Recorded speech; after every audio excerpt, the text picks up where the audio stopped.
drive through the night to lay underneath the stars. Pares kami sa may back office. Sa treasury siya, sa accounting department ako. Tapos, ayun, lagi kasi siyang dumadaan doon sa department namin. So, doon ko siya unang nakita. My walls are falling when I fell for you. Pinakuha niya kasi yung number ko sa katrabaho niya. Kaya mula lang, doon na kami unang nag-usap. Sa tingin mo, sir, ba't kinuha ni Ma'am Brad yung number? Crush niya ako. Yun lang yun eh.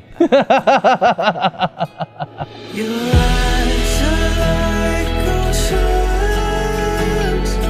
Where you are pulling me in. My true love and devotion. I'll spend eternity and only begin to see our love forever. Sa totoo lang po, Father, ako po talaga ang kumuha ng cellphone number niya sa common friend namin. Nagkaaminan na. Ang tawag po natin dyan ay woman empowerment. Ito kasunod, no? Dinidinay pa po yan kapag nagkakakwentuhan, kapag binibiro niya ako. Alam ko po kasi na makakalimutan na niya iyon lahat. I promise you that Ngayon nga na anak may member, nasa community na kami ng Couples for Christ. Siya talaga nag-insist na ikasal na kami sa church. Kala ko nung una lang, tag dito, sinasabi niya lang. Hindi naman hindi ako naniniwala, pero last year pa niya sinasabi yun. Pero yun pala, sincere siya. Kaya nung chapter prayer assembly namin nung January, doon pala niya kinuntsaba yung lahat ng household namin. Kasama sa household, anong tawag dito? Kinuntsaban niya, na-surprise ako doon sa chapter prayer assembly. Doon siya nag-propose. Yung pala, seryoso nga. So doon ko nalaman na seryoso pala. my true love and devotion. I'll spend eternity and only begin to see our love forever.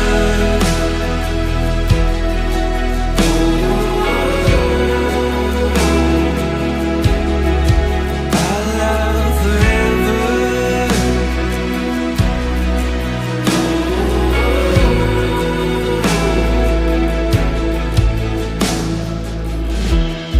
Oo, kasi ano naman yan, nasali kasi kami sa community ng Couples for Christ.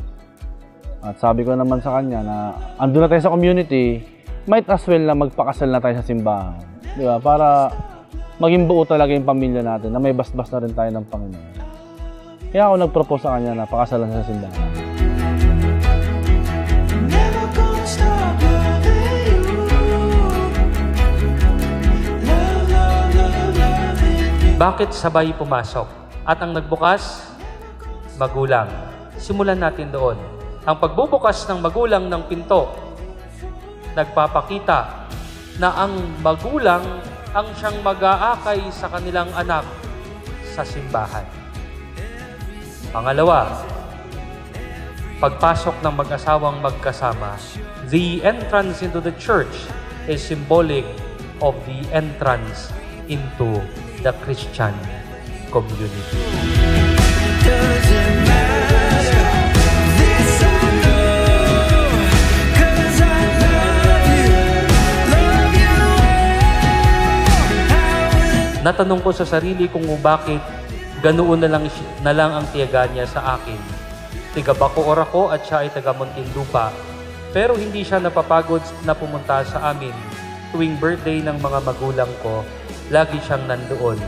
Doon ko nakita kung gaano siya kakonsistent at katotoo. Hanggang sa unti-unti kong nararamdaman na nahuhulog na talaga ako sa kanya ng tuluyan.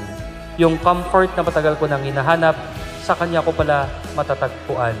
Siya yung taong kahit ilang beses kong nasaktan, pinili pa ring manatili. Dumating sa punto na humarap ako sa kanya, umiyak at humingi ng tawad sa lahat ng nagawa kong mali. At nagpapasalamat ako sa Panginoon dahil hindi niya hinayaang tuluyang mawala siya sa buhay ko. Ngayon, siya na ang asawa ko, hindi lang sa mata ng tao, kundi sa mata ng Diyos.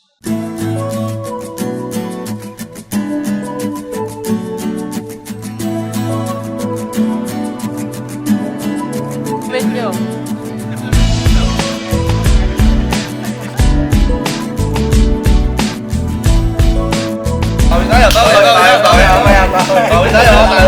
Meron na pong kwento, isang love story na nangyari sa kanto. Habang ako'y papunta sa aking trabaho, ay may tumatakbo at bigla na lang kaming dalawa'y nagkabunggo. Ako'y Lower, lower, lower. aking nadarama. Nang makita siya ay kumislap aking mata. Kahit ligaw tingin, sana ay iyong mapansin ang makumpleto ko. Ang love story ko, kinumpleto mo.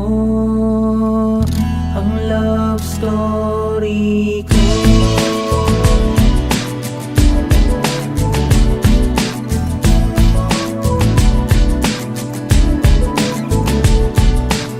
Maria Victoria at Junji.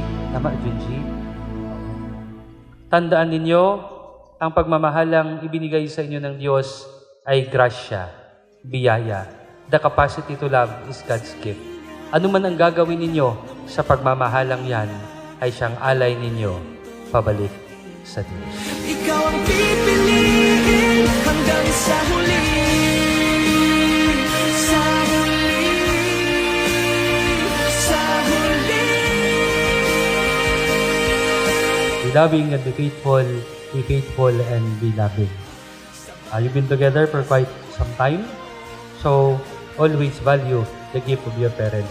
Kasi kung paano nyo ginagalang at minamahal ang inyong magulang, ganun din kayo igagalang at mahalin ng inyong mga anak at magiging mga anak. Mundo, nag-iingay ka sa aking puso. Hindi ko alasan ang pag-ibig ko sa'yo.